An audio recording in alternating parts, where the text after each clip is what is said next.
Fingieri, Chief Growth Officer at Skai. Your future's coming soon, but for now, welcome to ShopTalk 2025 and Retail Media Thursdays. Hi everyone, I'm Harsh Chandani. I'm the Chief Commercial Officer of Cody. My name is Regina, and one of the co-founders of TopSort. TopSort started with a mission to democratize walled garden technology and bring it to retailers. So we do retail media infrastructure, and super interesting to be here. My name is Nagarajan Chakravarti. I'm the Chief Digital Officer at Diopix. I'm Mike Black, Chief Growth Officer at Profitero, Profitero Plus actually, which is new news. And I'm in charge of our commercial team at Profitero, but also really involved in a lot of our product partnerships and innovation. So Rob Cicerelli, I'm one of the directors on our media team at MPG. Market Performance Group is a full service agency, right? So we do, basically if you're trying to sell a product from brick and mortar to e-commerce, we have a solution for you. So my name is Edna. I am the head of the ad network for TopSort. We're retail media infrastructure. We're the emerging leader for retail media, and then I also lead partnerships for them. Awesome. It's great to have you and great to be partners. Yes. So thank you for being here. So a couple questions. I know we're here at ShopTalk, and as you kind of look around, what have you learned in this short moments that ShopTalk's been on today?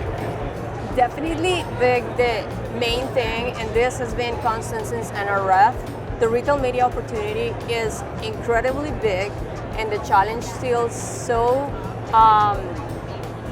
present, trying to get the brands to understand there's so much going on in retail media, but most of their budgets are still concentrated in digital ad, different than retail media. So it's still trying to tell them, convince them and showcases and everything to help them invest more in retail media and move some of those budgets. Well, I think there's always the content on stage and there's the content that happens in the client meetings, which I always find really interesting. I think one of the themes that I continue to hear brands struggle with is this concept I call holistic search. As how do they start to reconcile and fit together what they're doing on a paid side in a way that's complemented by the organic search side? Right. So I'm hearing a lot of brands trying to figure out what's that right balance and try to make those things work together. But and really a lot of it is focused on content. Content is coming up as a key ingredient and driver of good media. So that's a big theme I'm hearing so far. What's been surprising and pleasantly surprising is that the quality of the conversations we're having with our partners, with our customers and prospects, it actually feels like a space we can have very genuine connections and conversations, and that's always really nice. Oh, that's really great. Yeah. Good. I like that. I like the vibe is good. The vibe's very good, yeah. Yeah. I think it's actually the meetups, although they can be exhausting. It is great to get in front of someone and you got 15 minutes to just, I'm always someone who's just like, let's cut to the chase, right? So you got 15 minutes, it's like, what do you do? What do I do? And is there an opportunity for us to work together? I think it's really, really great. And this is my first time at ShopTalk. So it's my first time experience of walking through and just doing those meetups, which is kind of unique. I had never really been at a conference where you had that speed dating for business. So I think that's probably the most value I've seen so far with this conference.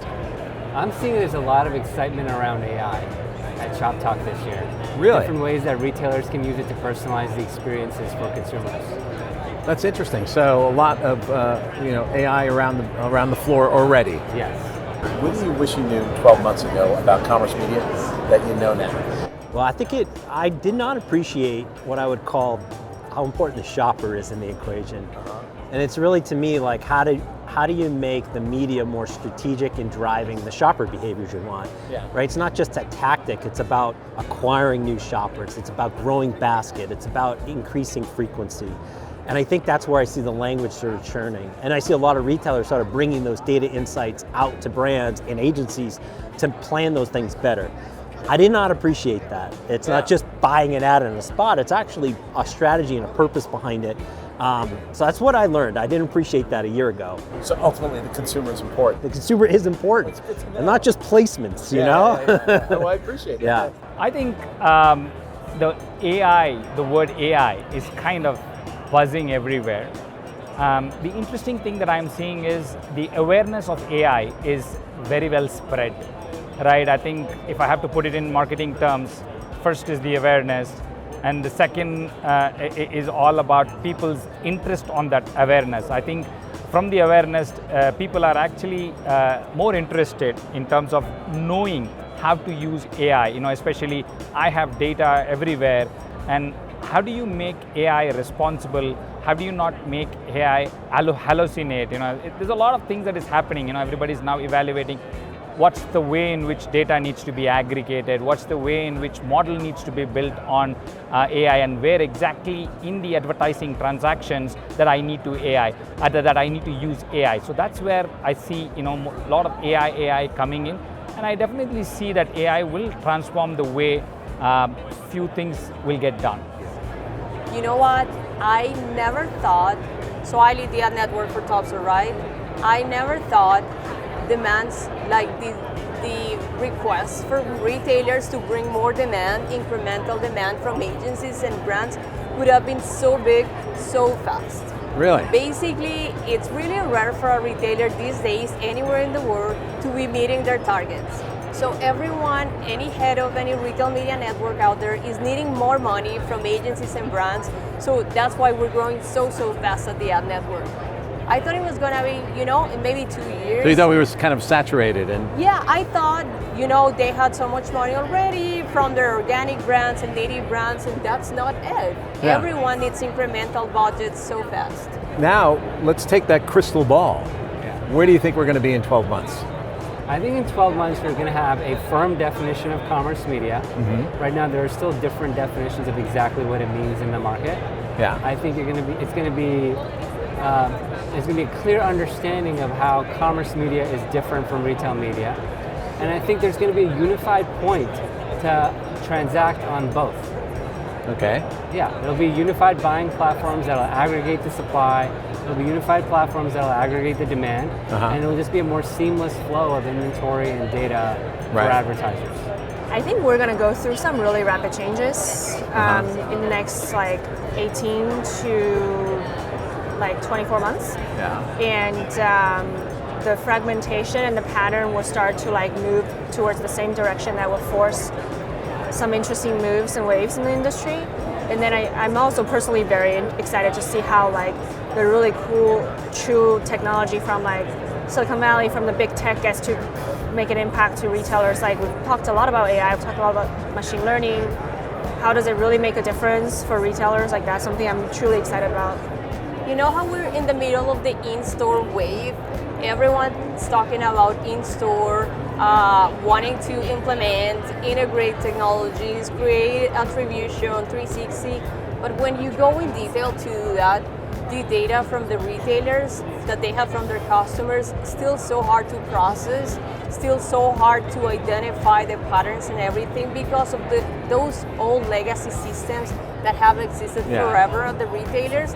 So that's a huge challenge, and it's gonna be quite hard to overcome within the next 12 months for all of the in-store wave attribution and whatnot. 12 months from now, everybody would have understood what their audience is, who their endemic and non-endemic brands are, and what kind of technology that they have to use, and how AI can bring in more power, what kind of automation that I need to do. So the future should be more like, how do you bring agentic AI, generative AI, so that the predictable analytics and the predictable modeling is all coming in play. Driving transformation through AI and automation. That's where I see, and that's where tools like what you guys have, like Skai, plays a very, very important role. For example, if I have to go to a brand where the brand says I have to invest on X platform, Y platform, Z platform, right? I think we want to have one strong, solid platform like Skai. And more than that, when you have that one platform, people do not want to rely only on people, right? People want to say, can a simple transaction be automated? So that's where the agentic AI would come. So I think that's the combination that I'm seeing where we will be heading towards. I think a lot of commerce media and digital shelf, I think we change our metrics of success to make it less about activity and more about achievement. So when we're doing all these things, can we look back at our data and say, did we acquire new shoppers? Did we increase basket size? Did we increase frequency? And did we increase market share? And I see more and more in a budget constrained world, and obviously all the economic pressures, that we got to be able to tie it back to these growth outcomes. So I think 12 months from now, we'll have more of those data sets, and we'll be integrating more of those data sets, and we'll be bringing more strategic upfront planning to the activity that we're doing. Make sure it moves the needle. I think, I mean, it's talked about a lot now. It's always the buzzword, it's AI. I think that's going to only continue to expand. Talking about whether that's campaign creation, ad creative, all the way down to like rule-based automations through AI. I think we're just kind of scratching the surface with what AI is capable of doing for retail media. So I would expect us to learn a little bit more about that and the capabilities that are going to come out down the road, and how marketers can leverage it. I mean, AI has been around for forever, for a long time, right? Where tools like yourself have been able to set bids for specific time periods, and like you're taking in all these signals and being able to optimize bids accordingly. But it's like, how do we take it to the next step? And I think campaign creation is going to be one thing, and I think probably just more advanced rule-based bidding that you guys are going to be doing, I'm sure. And then the other part is like, how do you take upper funnel advertising and bring it closer to the conversion path down the funnel, right? It's like, how do I take a video on social media and allow conversion right off of that video, right? That the window from awareness to conversion is also shortening, and I think AI is going to help empower brands to kind of close that gap and make a video more shoppable, right? Which we're seeing now, but I think it's only going to get better and better down the road. Well, we love having you guys as partners. Thank you for doing this with us today. Cheers. Cheers.